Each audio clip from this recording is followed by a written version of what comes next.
All right. Good morning, Zach. Happy Friday. Man, we're getting there, right? 2 more days.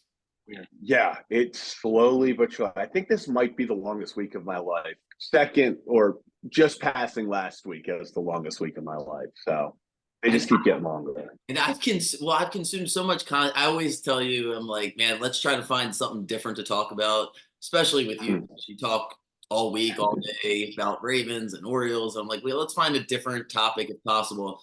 It's hard today because feels like everybody's covering every angle, but we're going to get into at least what I think are going to be the keys to the game. A couple of injuries, a couple of things that we can look at because the nostalgia around it, the storylines, we can do that next week. There's plenty of things to talk about, but I really want to get your perspective on the X's and O's, what the strategy is going to be. Because I know everybody watched the games, whether it was the Chiefs Bills game and the Ravens Texans last week, and the overwhelming takeaway, just from a football standpoint, is did the Texans blitz every play? Did they have 13 guys on the field? It was overwhelming to watch in the first half, right? And then the second half, the Ravens make those adjustments, quick passes. Lamar runs a little bit more. Spags wants a blitz all the time, except against Buffalo. They didn't even try to sack the quarterback. They're like rushing to just contain the lanes. Yeah. I don't know I don't honestly don't know what to expect. So I'm going to rely on you. How are the Chiefs? What are they going to do? Right? Because they can't just come out and do exactly what the Texans did. They got to make some adjustments. What's their personnel? How's it different than the Texans? Break it down for us. So I think the Chiefs they do not want to get beat deep. That is their one thing. They are going to bring pressure, and like you said, it's going to be very different than the Texans' pressure. The Texans, we talk about Mike McDonald all the time with simulated pressure where you feel like more people are coming than actually are. The Texans, I think they said, the hell with simulated pressure, just send the kitchen sink. There was nothing simulated about it. There felt like there was 9 guys coming at the quarterback every time. And I think the Chiefs are going to lean more towards what a San Francisco did against Lamar, where, like what you just said, their strategy was against Allen. They're going to try to get the quarterback, but that's not the main goal of them rushing. It's to make sure Lamar Jackson can't start running around and creating havoc with his legs. But as we've seen in San Francisco, that was their game plan. And then Nick Bosa came out after the game and was like, halfway through the game, Lamar realized what we did and just picked us apart in other ways. So it's going to be how Spagnuolo adjusts. I think that's going to be the name of this game. We saw Monken with incredible halftime adjustments last game. The big difference coming out of the second half, they really got on a roll. Will the Chiefs defense be able to adjust and have different plays where they're bringing pressure, where they're not bringing pressure, and kind of fool Lamar mentally? Because if they get the ball in Lamar's hand and let him become an athlete and let him take the game over, moving the pocket, I think they're done. I don't think they can hang out with them. What about personnel? Bolton and Willie Gay and Tranquil are the linebackers for the Chiefs. How do they compare? Christian Harris was the MVP for the Texans. If they would have found a way, oh my God, if you really look at games, I mean, you're a Ravens fan, so we look at from that lens. But if you look at it from the Texans lens, they're saying, man, if we just got that interception in the end zone to start the second half, would have been a different game because Christian Harris felt like it was a spy situation. What was your take on it? And how does he compare, like I said, to the Chiefs linebackers? I mean, the Chiefs linebackers are athletic, and this is where I really miss a guy like Keaton Mitchell, because even though the Chiefs linebackers are athletic, there's a difference between being athletic and being Keaton Mitchell athletic. So I think that would have given us an edge in the run game, getting outside, giving them more to look for. But this Chiefs linebacking core is no joke. Those guys are sideline to sideline. And I think we're going to see those guys be the majority of the guys that are entrusted with keeping Lamar at bay. It's going to be different guys spying him at different points. I don't think they're going to keep the same spy because they're going to try to mess with Lamar's head, have different guys coming, different guys dropping back. If you don't have a guy spying Lamar Jackson, And even when the Texans did have a guy spying Lamar Jackson, if he sees an ounce of green grass, he's going to get by you no matter how athletic your linebackers are. So I think that's a big thing. People are saying, oh, the Chiefs linebackers are super athletic. They are.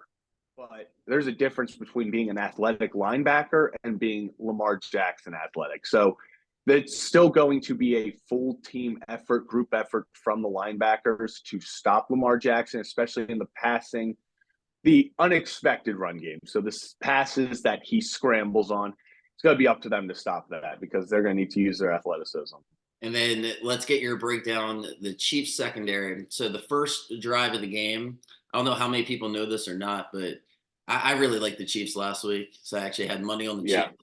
And the first drive, I got nervous because Mike Edwards, the safety, who's actually the backup filling in, it's going to forget me now. But he's replacing somebody from earlier in the season.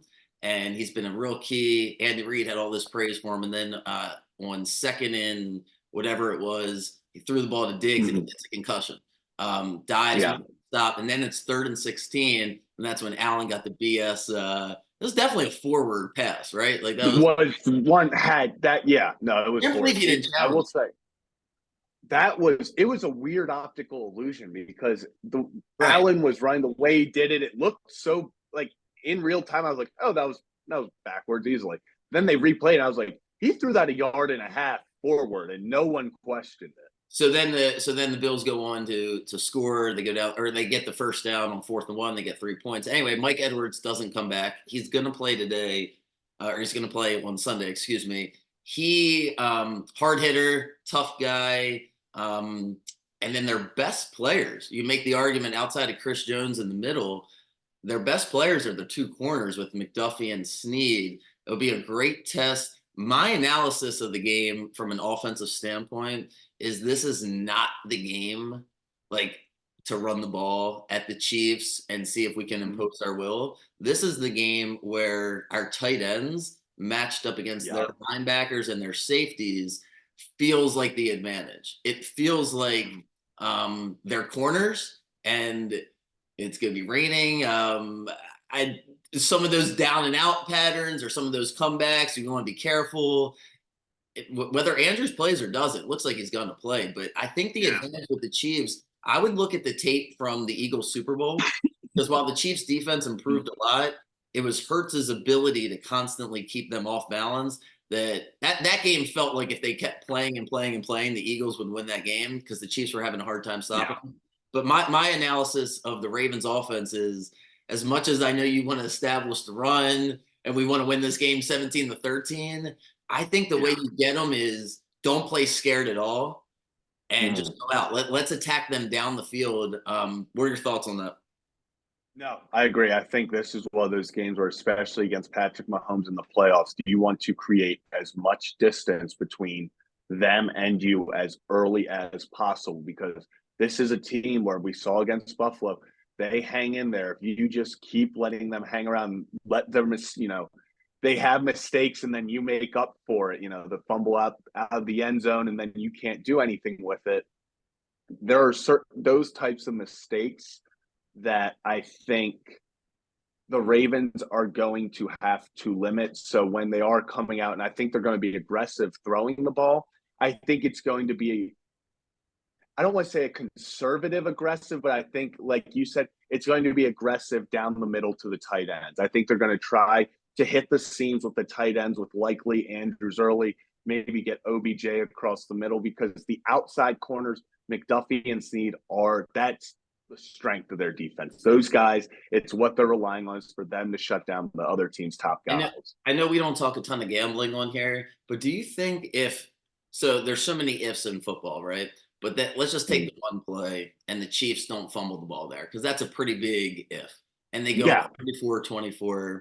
And then, or just take this, what was about to be a scoop and score against Allen on that final. First, he tried to throw an interception, and then that was dropped. So let's just say the Chiefs win 34-24, 37-24. Do you think the line, like I was surprised the Ravens are favored by 3.5. I'm surprised when I hear people that I like respect in Baltimore say, we have such a better team than them. And I'm like, have you broken down each position? Like, where are we better at? Like, what do you mean we're a better team? Like, I feel like it's a 50-50 game.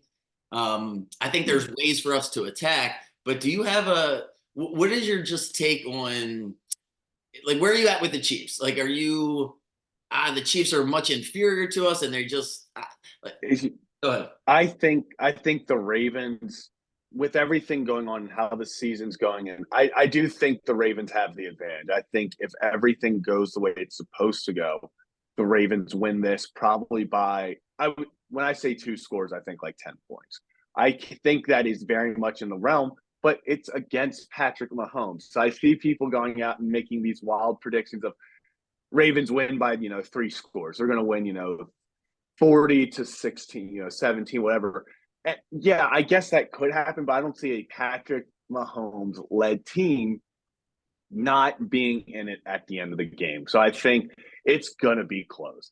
The Ravens, it's Lamar Jackson versus Patrick Mahomes. This game is going to be close going down the stretch. Even though I think the Ravens are better, it's playoffs. It's Patrick Mahomes. So you really kind of throw that out there. Well, yeah, that's what I wanted to set up because we're going to go to the other side because I think that this is where opinions can, like, okay, so let me say it like this. Harsh opinions on Lamar or that the Ravens offense can't get it going has to be because you really believe in the Chiefs defense. There's no evidence this year that the Ravens offense isn't going to roll, right? The offense looks great. Correct. So I wanted to talk about the Chiefs defense and see what their personnel is, see kind of where some holes are, see how the Ravens are going to attack. We've done that. Great. Fine. The more interesting thing, the more fascinating thing is how good is this Ravens defense actually? And how amazing is Patrick Mahomes? Meaning, like, if the Chiefs win this year, it becomes a whole different Michael Jordan thing. Like, it would be mystical. Like, if he found a way to win with this supporting cast on offense, it would separate. And likewise, if the Ravens beat this quarterback, then the resume of quarterbacks they've beaten, the teams they've beaten, and then you start looking at all these all-time things. So again, we can do all that next week, but let's go right into how exactly are the Chiefs going to move the ball against us. I'm going to throw out a couple things. Tell me what you think, okay? So first, Rams ran the ball up the middle in what feels like is going to be a similar environment. Rainy, wet, and they have a similar roster in the sense that the power running back, they just kind of want to get into the trenches. The Chiefs will toss it out to Pacheco once in a while, but they really want to get up in there. However, they got the best center in the game, but it looks like Tooney's not going to play. So that hurts them. Ravens' interior rush defense was amazing last week. There has been moments this year where it hasn't been. Give me the breakdown of the Chiefs' offensive line, assuming Tooney doesn't play, because I think it's a big loss, and it looks like he's really not going to play. How does Pacheco match up with us? I know it's easy to talk about Roquan and Pacheco tackling each other, but that's really exactly how football works. Tell me how our defensive line is going to win the battle up front, because if they don't, and it's 2nd and 4 all day long, it's going to be a long day. It really is. They cannot give up 5, 6, 7 yards, or the Ram. You're going to see them go down the field. So, who wins in the line in the trenches? What do you think? It really does depend on, I think, Tooney. If Tooney was 100% healthy, I think this is a lot more worrisome, at least in my eyes, than without him healthy. And even if he does play, that pec, I've seen a lot of people, the Rappaport's reporting that is the main muscle to when you're blocking. So even if he plays, which I don't think he will at this point, I don't think Andy Reid's going to risk it. He would most likely be a liability out there. With that, I think guys like Pierce, Madubuike, they get an advantage now. I think if Tooney was out there, especially Creed Humphrey, he is a top center in the league. He's up there. He and Linderbaum are, 1-2 for best young centers out there. So Tooney and Humphrey, that's where they like running it, and Trey Smith. That interior line is where they really want to beat you up front. Trey Smith also, I know it's just illness, but I think he was missed practice 2 days ago. I believe he practiced yesterday. Still something to, I guess, look out for. I'm not too worried. And what do you think about this? Because I don't know if you remember the first week of the season, the Lions versus the Chiefs, the first game. The Chiefs tackles, especially Taylor, We get all those false starts starting early. Like Laramie Tunzel deserves at least his game check halfway paid by the Ravens last week. He was awful pass blocking, and he was getting false starts left and right. That's why I'm confident if we shut down the run, and it is second and 8, 3rd and 7 on those predictable passing downs. The Chiefs' weaknesses, like a lot of it, they talk about the receivers this year, but even the Buffalo game, I didn't love the pocket that Mahomes was in. Like it felt like he was wiggling around a lot. And again, that's what he does.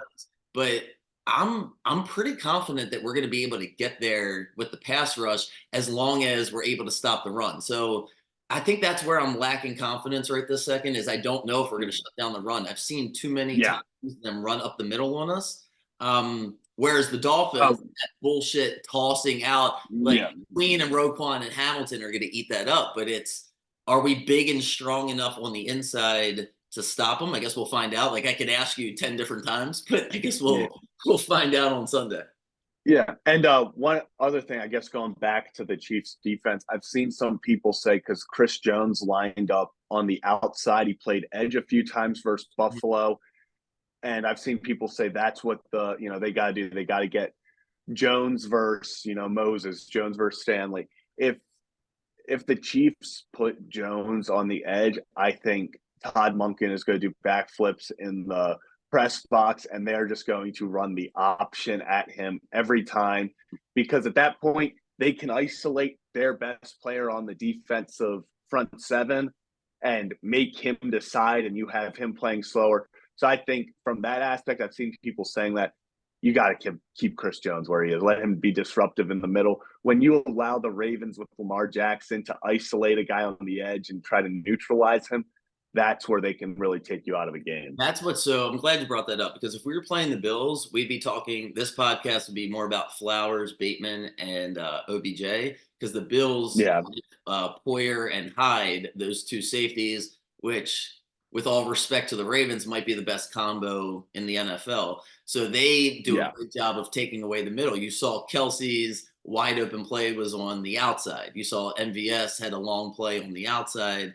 The Chiefs, that's where they're strong at. So the ability that the Ravens have going into each game and saying, all right, we can play however, like we're not going to let the defense dictate it, but at the same time, we can adjust. And the Chiefs are going to be super strong on the outside. Their defensive line. So talk to me a little bit about the defensive line outside of Chris Jones. You said that if they move him to the outside, Monken's going to push us up the middle. What's it? Karlaftis? How do you say his name? Yeah, Karlaftis. Oh man, George Karlaftis. Unfortunately, he was one of my draft crushes 2 years ago. Is he from Purdue? What was it? Yeah, Purdue. Purdue. And then he was just one of those guys that he's just a physical specimen. He's one of those guys where he's more athletic and makes it harder to run the option towards because he can make those just stupid plays where you're like, how did a man that big, dive and grab Lamar's legs, stuff like that. I think Chris Jones is more, I don't want to call him immobile because it's Chris Jones, one of the best players in the league. He's incredible at what he does for a reason. But I do think that that's going to be the guy that they focus on. I think they're going to I think they like Moses and Stanley versus Karlaftis if they decide to flip them. What is up with that? I was going to say, sorry to cut you, but we talked about this a month ago with the flipping of the tackles. Hardball talked about it, I guess yesterday or Wednesday, and said it's working for us. So that's the game, and that's what we're going to do. And it sounds preposterous. I already can see the Monday morning quarterbacking. Like, I can't believe, of course they got pressure on the Ravens. We have different schemes, but they've been doing it. It is literally, it's like nobody does this in football. You don't do it at the high school level. No. You just don't because the cadence and getting used to the quarterback, but it's working for the Ravens. Harbaugh says it's working primarily because the injuries happened and guys were playing well. So I guess the thought process is just like rotating defensive linemen. You're getting healthy. Everybody's fresh, but I don't love it. It's weird. I will say it's weird when suddenly, especially we've paid Ronnie Stanley all this money. And he's been, that star left tackle in the league and everything for the past few years. And then it's like a massive drive in the middle of the third quarter, and he's casually sitting on the sideline as McCarry's out there. And it's like, what are we doing here? And it is weird to see. It really is, but you know, I The gotta Ravens, trust Harbaugh with this one. You know, it I was just gonna if say, it ain't broke, don't fix it. look at some of the offenses. Harbaugh doesn't get, we don't really talk about in this way, but a lot of the rushing and the option, like that Dolphins BS Wildcat that we suffocated in, I think, 2008, that went out of the league. But a lot of what Steichen has put in has come from what the Ravens are doing. And a lot of people have taken the Ravens philosophy of, ball control and these short passes. We were almost forced into it with Lamar at first, but yeah, we've Yeah, been ahead of everything. We have. I get what people are. It almost feels like if it's a 12-round boxing match, we have more counter punches to keep throwing. yeah. Like we can throw this, we can throw that. But it is Patrick Mahomes. Let's go. Let's focus on the defense. There are a couple more things that jumped out at me. I know we're going a little all over the place, but both excited. So let's talk about the position players for the Chiefs. How do we stop Kelsey? Is it Hamilton? Is it a zone Yeah. approach? Clearly, if you're watching the Chiefs, their philosophy is a bunch of screens and we'll call them gadget plays to everybody. And then if they need something, it's Kelsey or Rice, right? Like if they need to get a 3rd down and 7, or they'll launch it once or twice, to MVS or Hardman, but they are limited. So what's the Ravens approach? What are your thoughts on, because we have all the personnel, just what's the different skill sets versus the Chiefs players? Uh, I think number one is going to be putting Kyle Hamilton on Travis Kelsey. I think this is why you drafted Kyle Hamilton, to go be able to say in an AFC Championship, hey, go neutralize their best player, make him a non-factor. Rasheed Rice does not worry me as much. I think he's extremely talented, but I think a lot of his stuff is, well, stats wise, are because besides Kelsey, that's who they have to go to. So I think he does get, his stats go up a little bit more, even though he's extremely talented. The big thing that I'm worried about is do not let Marquez Valdez-Scantling beat us, Steve. He is that guy that once or twice, I think he had 2 plays over 30 yards last week, or 2 attempts over 30 yards. They are going to take deep shots with him in attempts to break the Ravens defense. I think Andy Reid knows, he watches the film, he knows how good this defense is, and he knows the way to beat them is if you try to play small ball and we're going to go down the field, 5 yards at a time, eventually the defense will hold Oh, up. That's a very, so I was yeah, gonna say, pause right there because the Texans did so many screenplays. The yeah. Chiefs are the And that's best. not how you, Right, but the Chiefs are the best screen team. There was the one mm-hmm. play, there's a couple plays that jump out. One where it looked like Stroud tried to throw it to Kyle Hamilton for a second. They tried that middle Yeah.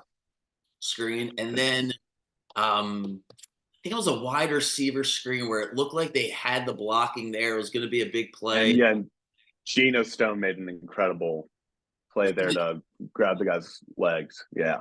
So I heard what you just said. The Chiefs are a better screen team. Are they going to do a better, like, what's the game plan for the Chiefs on 1st and 10? Like, what do you think they come out and they say to themselves, hey, let's just establish the run, take a couple deep shots? Because against the Bills, outside of those 2 kneel downs, I think they had 9 yards per play. And like Mahomes is chucking it down the field or Mm-hmm. running it down. That's what you expect. And the Bills, why weren't the Bills able to stop them? What's different about the Ravens personnel in the secondary? Like, why is Kelsey freaking wide open? He looks I slower. think yeah, I think you talked about with, the injuries to the Bills secondary. They were just at this point, I think even Rasul Douglas was banged up and they were having their 3rd string safeties out there. So I think it does come down to health in the fact that the Ravens just have more guys available right now. They have those Marcus Williams, the Geno Stones, Kyle Hamiltons, who they can put out there and say, hey, we need you to go shut down, whether it is in a zone, whether it is man to man. They're going to have the athletes out there that can go make something happen and shut him down. And I think that really is at the end of the day, how you beat this team, because Mahomes is going to do what Mahomes does. He's probably going to throw as much as people say this is the greatest defense ever. I think it is an incredible defense. Mahomes most likely is going to do Mahomes things, throw for at least 275 and 2 touchdowns. It's making sure he doesn't go for 405 touchdowns. It's controlling the game from that aspect. If they want to run the ball and get, 3 yards a carry, 3-4 yards a carry, and try to have to slowly beat us, I think our defense eventually hunkers down and stops them. We're really good in the red zone, and that's where the Chiefs have really struggled this year. So I think it is decided in the red zone. I think between the 20s is going to be pretty even, but it's all going to come down to who can get touchdowns and who's going to settle for field goals or going for it. Yeah, I think that's pretty much, I always say, checks get cashed on third downs like that. Anybody can play on first down, anybody can play on second down. Yeah. It's 3rd and 5, and there's going to be a bunch of those plays where, hey, who's going to make the play on 3rd and 4, 3rd and 5? Or, like we kind of talked about last week, it just didn't really manifest itself. Is there going to be some big turnovers? I thought Stroud actually did the best he possibly could. I don't want to over exaggerate, so tell me if I am, but was that not?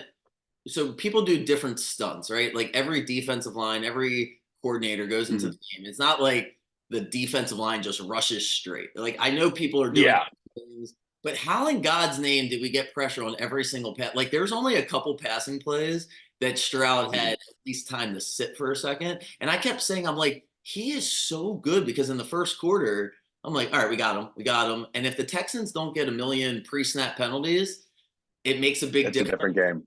So I don't know if I came away from like the Ravens dominate, or was it kind of a combination of the crowd really helped us out and then that front four, like, is that replicable? And what the hell happened? Because that was so amazing that they were able to get so much pressure. Yeah. Well, I think it then got in the Texans offensive line's head of how much pressure the Ravens were getting, mix that with the crowd noise, and that's really where you started to get those pre-snap penalties, guys trying to get that early start to try to get ahead, to stop the linemen and stuff. Like you said, contrary to popular belief by a lot of fans, rushing the passer is not just running straight and trying to get. There are so many stunts and different moves where there are plays you're not even trying to get the passer. Your job is to hit the other lineman so that your lineman can go get it. And it is those stunts. You know, Matabike didn't get a sack, but it felt like every freaking play, this man was in Stroud's face, you know, and getting pressure up the middle is going to be tougher. We talked about Creed Humphrey's a top guy. Trey Smith is an incredible guard. Tooney not being out could be the spot that you want to then target. I believe the backup name is Argaletti. That's the guy that you're going to want to hit with stunts. You want to try to get him on an island, try to make stuff happen with Madubuike, Patrick Queen coming on a rush, that stuff. And I think it's replicable because really the Ravens, you know, as much as we talk about, you know, they send these simulated pressures and stuff, it felt like they really were just beating the Texans, only sending 4 or 5 guys. They didn't need a lot of guys to go out there and get pressure on Stroud because the front four was just winning their matchups almost every snap. Yeah. And then it was fitting way for us to win that game because Tucker makes the field goal, Fairbairn missed it. But yeah, it could have been 13-10 Texans at halftime, would have put a whole different vibe on the second half. As it was, they came out pissed off. They got it done. Give me a couple things. I feel like we've covered, I don't know, there's probably, we can dive into a few more different things, but just give me something else that's on your mind without me setting you up for a question, whether it's officiating, whether it's crowd, whether it's your mood, whether I think, you know, I've seen so much about the officiating this week, all the conspiracies that, you know, Sean Smith loves road teams. Sean Smith is there to help the road team win with the Chiefs. And at the end of the day, roll the football out there. I mean, Roquan Smith says it best, you know, they're going to have to go through them. And I just hope the game does not come down, win or lose, it does not come down to an officiating call. So that's all I ask. All right, so I'm gonna get you out on this since you brought up officiating, and I don't even want to engage you. Did you see the story with Booty? Is that his name, on the receiver from the Patriots that just got arrested for gambling? Yeah. All right, give me 30 seconds here. I'll tell everybody what the story is, and I'm gonna tell you a hot take on it. All right, so Booty just sounds fun. What's his first name? Kendrick? Keyshawn Booty. Okay, yeah. He was a top receiver at LSU. Got drafted by the Patriots later in the draft because I guess there were some red flags about him, but he was He was great. So the opening game, I remember them talking about him, not this year, but the previous year was against Florida State, and he was the top target. And Jaden Daniels, it was his first start, and he just had a really bad game, like dropping the ball. He's getting mad at Mhm. Jaden Daniels and whoever the announcers were. They were talking a lot about him. So anyway, fast forward until morning or last night, whatever it was, he gets arrested. Not like actually gets arrested. Like a lot of times there's like a report like they're investigating and then they're gonna keep like they literally went and handcuffed him and took him to jail because turns out for the past year from sometime in April of 2022 to May or June of 2023, Yeah. he is illegally betting on sports. And by illegally betting, he's under 21. But then it gets kind of funnier. So he's using, there's these two women's names where the account is made under. But the username is actually his name. So, like when you're creating a This is a sports account, right? Just like being on Twitter, you put your real information to log in, and then you're just like, all right, pick a username. He's like, all right, I'm gonna go with Kayshawn Booty. 007, right? It's like, all right, that might be a red flag at some point. So anyway, fast forward a little bit longer into the story. wonder how he got caught. I wonder how he got caught. And he's betting, but so the story is they're trying to say it's not that big of a deal because he's betting positively on himself, right? So here's my theory. What if he's actually smarter than we think he is? And he has this account knowing he was going to get caught, betting the over to be like, listen, I was just betting on myself. And really, he's got all of his friends and has a whole network betting the under. So when they do the investigation and they're like, how come you dropped 7 balls in that game? He's like, are you kidding me? I had the over on myself in yards and receptions. But in reality, there's been $10 million moved against him, and he's actually outsmarted everybody. Well, have you know he is he happens to be the player on LSU who dropped the ball right before he went into the end zone. He dropped the ball behind him, and now everyone's wondering if he had the under in that game No, because he that's the was thing. on a If he doesn't have the under, yeah. he already covered his bases. He's going to be able to say, "I had the over," and then, but really, he Yeah. had his buddies because that's the thing that blows my mind. Like, yeah, you can be an idiot, sure, but the smart people aren't they going to be sophisticated enough to have? I don't know. Don't you have thousands of friends when you're in college? Yeah. But I guess it could Yeah, have been you can just have people. Like just there's so many other ways that you can do it besides logging into an account, creating yourself. Real name is the username, and then that's why I'm like, listen, I think he actually is outsmarting everybody. I think he's doing this as the cover and really, yeah, it was too easy. It was too easy.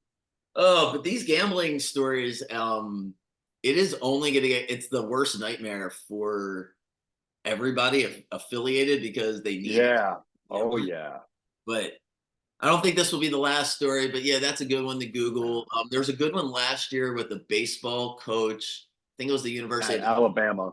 yeah, and he's like giving inside information against his own pitcher. He's like, listen, we're starting to kind of shaky pitcher tomorrow. You guys might want to bet the over or bet against us. It's like, all right. Yeah. There's too much, listen, there's too much money and too much debt. So there, no matter how much money a person's making, whether it's college debt or medical bills or credit card debt, there's so Mhm. many people in debt. And then there's so much money to be Oh made my god. Yeah. that yep, it's not the last story, and that's why the NFL comes down so Yeah. harshly. Suspend these guys for a year because they're like, listen, we don't need any of this crap. But Yeah. anyway, They don't last thing they need is a Super Bowl to be decided because somebody put millions of dollars on whatever and that they needed to go fix the game themselves. So and look, I know that the conspiracy. Look, nobody ever wants Baltimore. We've won 2 Super Bowls, and they didn't want us to have a team. They didn't want us to win a Super Bowl. We don't play the style of defense. They don't get the quotes. Harbaugh's reading scripture. Yes, it would be way better to have the pop star in there with whatever stories they can come up with for 2 weeks. But there's a 0% chance that the NFL will yeah. get involved in that kind of stuff. I just don't believe it. Individual Yeah. players, someone's cousin, yeah, that's on the Yeah. table. That's where it's gonna be. That's where it's gonna get dicey for sure. But I think we'll be fine. I think we just have to. I'm excited, but we can talk about this forever. I'm gonna let you run. What's your schedule for? Because I know you guys have been in all over the place. So when's the next time people? Yeah. Next time, Brian Ripken show at 10 a.m. Sunday. We will be live before the game. I will probably be extremely fired up, also a nervous wreck. So you can go see all the emotions there. 10 o'clock. And are you gonna actually go to the game, or what's the plan? I will be down there. I do not think I will get in the game, but Take a I will be look. at the stake. You didn't take a look. Yeah, you know. Yeah, I couldn't afford to take out the kidney this time. So I will be at the tailgates, and then if I somehow find my way in, I'll find my way in. But it's not looking good. Well, more than anything, I hope everybody enjoys it because we've talked about this Yeah, before. It's so great to have something that can make us all get along and not ask each other questions that we don't really want the answer and just pretend like we all like each other for a few hours. So we have that going for ourselves. exactly. And yeah, I Yeah. really hope we win. We'll be here regardless next week, and hopefully we're talking Yep. about legacy stuff and how Roquan compares to Ray. But people want to hear that stuff, they can go somewhere else. Hopefully, I don't know. This was therapeutic for me because I'm going to talk about this Yeah. for another 2 days. So thanks for doing this, Zach. Appreciate you. Yeah. Cool. You got anything Yeah. else? Go Ravens. Go Ravens. Go Ravens. All right. Well, we'll see you Sunday, and then I'll see you next week. Yeah. We'll see you then. All right. See you guys.